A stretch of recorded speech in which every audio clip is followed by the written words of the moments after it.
नमस्कार प्यारे दर्शकों, मैं आपका ज्योतिष मित्र आदित्य द्विवेदी स्वागत करता हूं आपके अपने YouTube चैनल नक्षत्र तक में।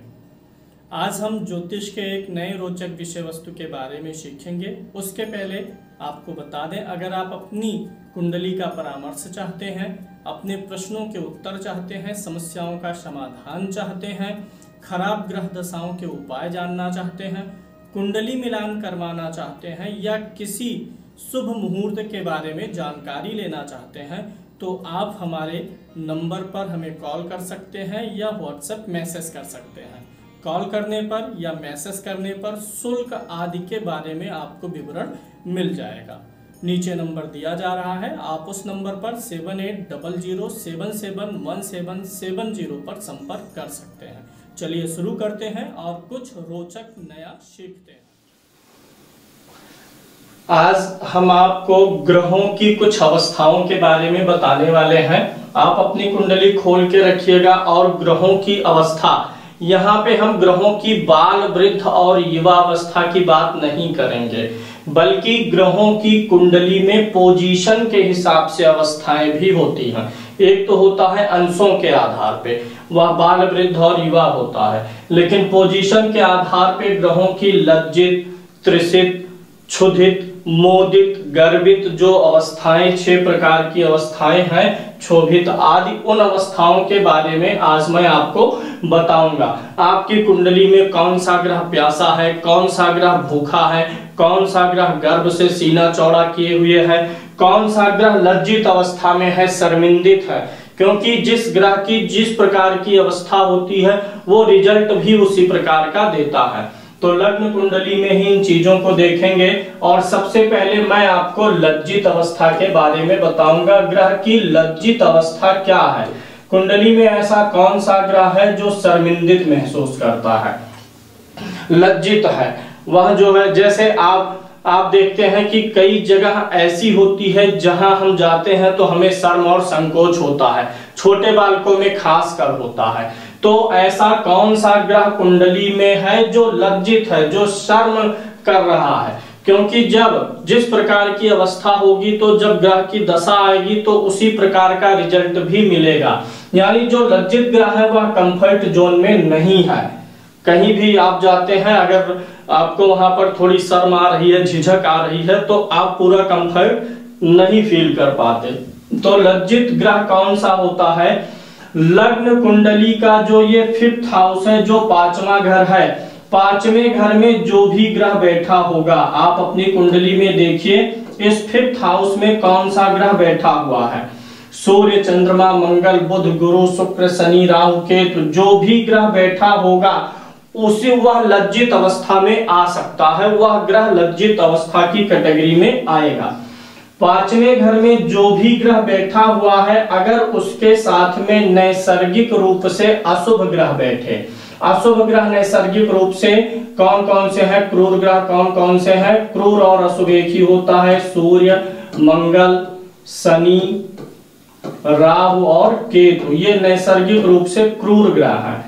और शुभ ग्रह नैसर्गिक रूप से आप जानते हैं कौन सा है, चंद्र है, बुध है, इसकी हमको आगे जरूरत पड़ेगी इसीलिए मैं लिख दे रहा हूं, गुरु है और शुक्र है। ये नैसर्गिक रूप से शुभ ग्रह है। यहां तक आपका क्रूर ग्रह है, नीचे शुभ ग्रह है। तो 5th हाउस में कोई भी ग्रह जो क्रूर ग्रह के साथ बैठा हो वह लज्जित अवस्था में होता है। अब यहाँ पे एक चीज, ये अवस्थाएं भंग भी हो जाती हैं। जैसे मान लीजिए यहीं पर सूर्य बैठा है किसी की कुंडली में, मंगल भी बैठा है और ये दोनों कारक ग्रहों राजयोग बना रहे हों, तब यह अवस्था लागू नहीं होती है। अगर कोई भी ग्रह राजयोग में भाग ले रहा होगा तो उसकी ये अवस्थाएं, लज्जित अवस्थाएं, त्रिषित अवस्थाएं, क्षुधित अवस्थाएं, ये भंग हो जाती हैं। यहाँ पे 5म भाव में कोई भी ग्रह अकेला हो या किसी क्रूर ग्रह के साथ में बैठा हो, जैसे मान लीजिए चंद्रमा बैठा और शनि बैठा है, तो यहाँ पे चंद्रमा के लज्जित होने का कारण बनेगा, क्योंकि यह एक ऐसा ग्रह है जो शनि के साथ में अनकंफर्टेबल होता है। 5वें भाव में क्रूर ग्रह के साथ बैठा हुआ ग्रह लज्जित अवस्था में होता है। उसकी दशा अंतरदशा में आपके लाइफ में भ्रम बना रहता है, ना इधर ना उधर संकोच बना रहता है, ना बहुत अच्छा परिणाम मिलता है ना खराब, बीच वाली स्थिति हमेशा लटकी हुई स्थिति रहती है, व्यक्ति हमेशा कंफ्यूज भी रहता है। दूसरी जो अवस्था होती है ग्रहों की, प्यासा ग्रह जिसे बोलते हैं त्रिशित ग्रह, त्रिशित प्यासा ग्रह। त्रिशित ग्रह किसे कहते हैं? जैसा आप जानते हैं कि जल राशि 4, 8 और 12 ये जल राशियां हैं। 4, 8, 12 यानी कर्क, वृश्चिक और मीन ये जल राशियां होती हैं। कुंडली में कोई भी ग्रह जो कि जल राशि में बैठा होगा, 4, 8 और 12 नंबर की गिनती पर बैठा होगा, वह जो है प्यासा होगा। क्यों? अच्छा, एक चीज ऐसा, आप अगर प्यासे हैं तो पानी पिएंगे किसी पात्र में लेकर के, नदी के किनारे, झरने के किनारे जाकर के। लेकिन अगर आप नदी में डूब रहे हैं, पानी ही पानी हो गया, तो कितना पानी आप पिएंगे? तो वहां पर पानी पीने की छटपटाहट दूर हो जाती है। तो जल राशि में बैठा हुआ ग्रह, लेकिन अगर वह ग्रह किसी प्रकार का राजयोग बना रहा है, जैसे 4 नंबर में चंद्रमा स्वाग्रही होता है, 12 नंबर में गुरु स्वाग्रही होता है, शुक्र 12 नंबर पर उच्च का होता है, तो वो यहाँ पर लागू नहीं होगा, वहां पर विशिष्ट योग आ जाते हैं। लेकिन अगर कोई ग्रह इन राशियों का जो इनका स्वामी नहीं है, जो इनमें उच्च का नहीं होता है, वो बैठ जाएगा, तो वह ग्रह प्यासा हो जाएगा, पानी में इतना डूब जाएगा कि प्यास, डूबने के कारण प्यास, या जब कोई व्यक्ति बहुत परेशान होता है, बेचैन हो, तो भले ही पानी खूब हो सामने तो भी प्यास लग जाती है। तो वह ग्रह डूब रहा है, इसलिए प्यास उसकी बुझेगी ही नहीं।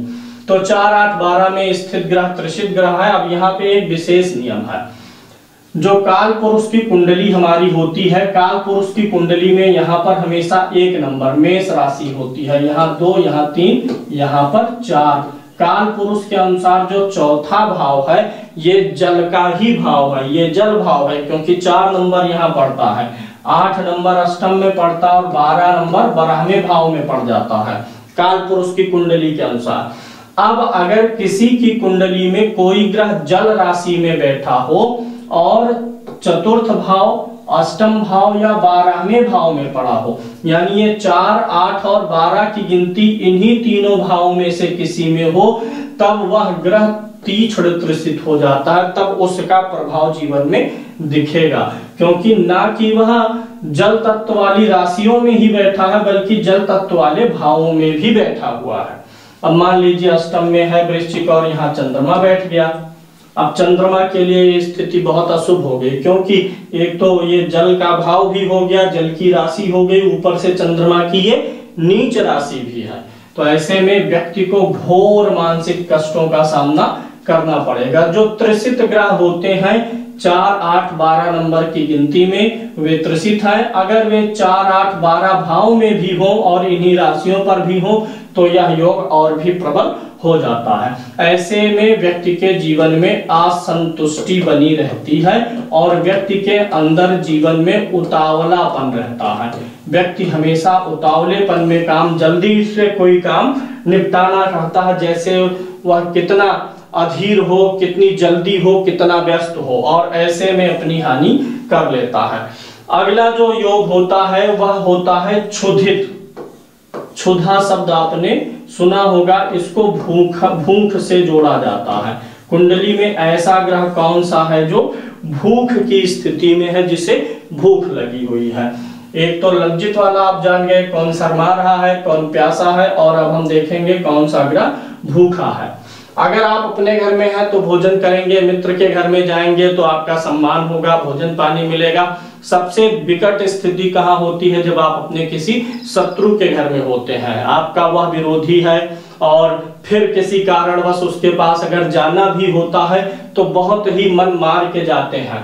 तो ऐसा कोई भी ग्रह जो कुंडली में शत्रु राशि में स्थित है, जो ग्रह शत्रु राशि में स्थित है वह जो है क्षुधित है। कोई भी ग्रह जो शत्रु राशि में कुंडली में कहीं भी बैठा हुआ क्षुधित है। शत्रु और मित्र का कॉन्सेप्ट ये है कि जिनके स्वभाव गुण धर्म एक जैसे होते हैं उन्हें हम मित्र मानते हैं। तो यहाँ पे मैं बताता हूं कि कौन से ग्रह जो हैं जिनका स्वभाव गुणधर्म एक जैसा होता है। यहां पे आप देखेंगे, थोड़ा सा जगह में बना लेता हूं फिर मैं आपको बताता हूं। शत्रु राशि में स्थित ग्रह क्षुधित होगा। और शत्रु मित्र का कॉन्सेप्ट ये जान लीजिए, सूर्य, चंद्र, मंगल और गुरु ये एक ग्रुप के हैं। इनमें परस्पर नैसर्गिक मित्रता होगी। और बुध, शुक्र, शनि और राहु में परस्पर मित्रता होगी। केतु जो है तटस्थ रहता है, यह जिसकी राशि या जैसे जहां बैठता है उस हिसाब का काम करता है उत्प्रेरक का।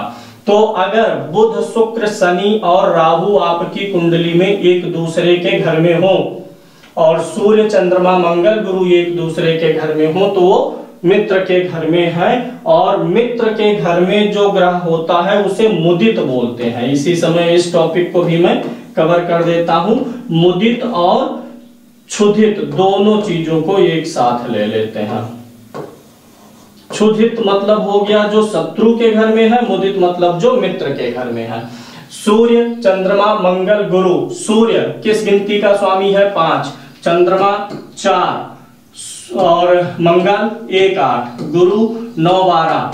यानी अगर कुंडली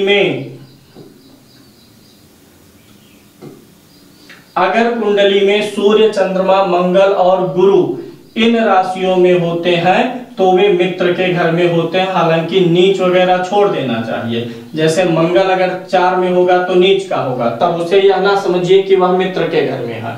अगर चंद्रमा यहाँ है तो नीच का होगा, तो मित्र उसे ना समझिए। यानी ये राशियां परस्पर मित्र हो गई। ये ग्रह परस्पर इन राशियों में हो तो मित्र के घर में है। और जो इनकी राशियां हैं, बुध का हो गया 3 6, शुक्र का हो गया 2 7, शनि का हो गया 10 और 11 नंबर की गिनती।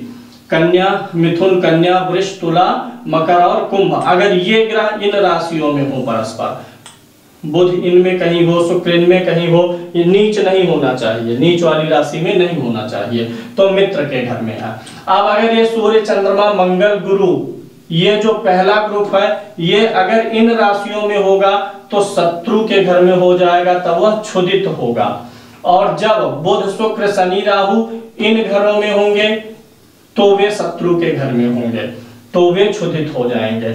और अगर ग्रह अपने मित्रों वाले भाव में ही है तो मुदित है। क्षुधित मतलब भूखा, शत्रु के घर गया हुआ है, उसे भोजन पानी की कमी रहेगी, उसके मन में डर भय रहेगा, क्या मिलेगा क्या नहीं मिलेगा, हमेशा चारों तरफ देखेगा, सतर्क रहेगा, निश्चिंत नहीं रह सकता क्योंकि शत्रु के घर में है। तो सेम चीजें जीवन में भी उदित होने लगती हैं, प्रभाव मिलने लगता है। अगला जो प्रभाव होता है वह गर्वित का होता है। गर्वित ग्रह किसे कहते हैं इसे भी देख लेते हैं। गर्वित ग्रहों का प्रभाव,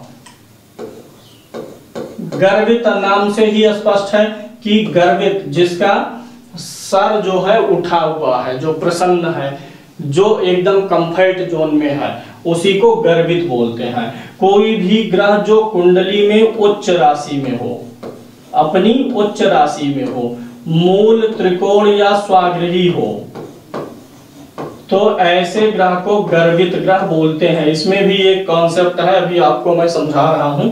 जैसे कुंडली में 1 नंबर की गिनती पर सूर्य हो या 5 नंबर की गिनती पर हो, क्योंकि 5 नंबर पर सूर्य स्वाग्रही होता है। अगर कुंडली में 1 नंबर की गिनती पर सूर्य हो, 5 नंबर की गिनती पर सूर्य हो तो स्वाग्रही उच्च मूल त्रिकोण हो गया। चंद्रमा 2 नंबर पर हो या 4 नंबर पर हो। मंगल जो है 1 नंबर पर स्वाग्रही होगा, 8 नंबर पर स्वाग्रही होगा और 10 नंबर पर मंगल उच्च का होगा। तो जहां कुंडली में 1 नंबर की गिनती हो, 8 नंबर हो या 10 नंबर की गिनती पर बैठा होगा मंगल, तो वह गर्वित होगा। इसी प्रकार से बुध के लिए 3 नंबर की गिनती पर बुध हो या 6 नंबर की गिनती पर बुध हो, 6 नंबर की गिनती पर बुध हो तो गर्वित होगा। शुक्र जो है 2 नंबर की गिनती पर हो, 7 नंबर की गिनती पर कुंडली में हो या 12 नंबर की गिनती पर होगा तो स्वाग्रही या उच्च का पड़ जाएगा, तब वो गर्वित होगा। इसी प्रकार से शनि 10 नंबर की गिनती पर हो, 11 नंबर की गिनती पर हो या 7 नंबर में उच्च का हो तो ये गर्वित होगा। राहु का अगर राहु 2 नंबर की गिनती पर हो या 3 नंबर की गिनती पर हो, इसी प्रकार से केतु 8 नंबर की गिनती पर हो या 9 नंबर की गिनती पर हो तो यह गर्वित महसूस करता है। वह गर्वित मतलब उसमें फल देने की अद्भुत क्षमता आ जाती है, वह फल बहुत अच्छा देगा। अब आपको यह देखना है कि जो ग्रह आपकी कुंडली में गर्वित है, उच्च या स्वाग्रही है, क्या वह आपकी कुंडली में अच्छे भाव का स्वामी है? अच्छे भाव मतलब रोग ऋण शत्रु वाले भाव का स्वामी है, व्यय भाव का स्वामी है, कारक ग्रह है क्या? लग्न का स्वामी, पंचम का स्वामी और नवम का स्वामी, इन 3 भावों के स्वामी कारक होते हैं। इन तीनों भावों का स्वामी हो, एकादश का हो, धन भाव का हो तो ज्यादा अच्छा प्रभाव मिलता है। लेकिन अगर छठे भाव का स्वामी, 8वें भाव का स्वामी और 12वें भाव का स्वामी या मारक ग्रह आपके गर्वित हो जाते हैं तो जीवन को त्रस्त कर देते हैं, अस्त व्यस्त कर देते हैं। तो ये ग्रहों की कुछ अवस्थाएं थी, ये मैंने बताया। अब उपाय बता देता हूं कि अगर कोई ग्रह लज्जित अवस्था में है यानी वो शर्मिला है, अगर वह त्रसित अवस्था में है, क्षुधित अवस्था में है तो ऐसे में आपको क्या करना चाहिए? उन ग्रहों के मंत्रों का जाप करना चाहिए, उन ग्रहों का मंत्र जाप करवा करके उनको प्रसन्न करना चाहिए। एक अवस्था और होती है क्षोभित अवस्था।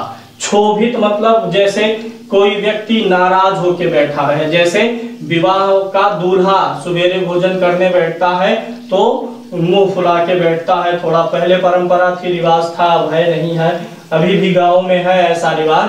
तो क्षोभित अवस्था किसे कहते हैं इसको भी बता देते हैं। क्षोभित मतलब अंगार नहीं हुआ है, गुस्से से अंगार नहीं हुआ है, जिसको ऋषियाना बोलते हैं, ऋषिया गया है, थोड़ा सा मन मलिन करके बैठा हुआ है, उसको क्षोभित बोलते हैं।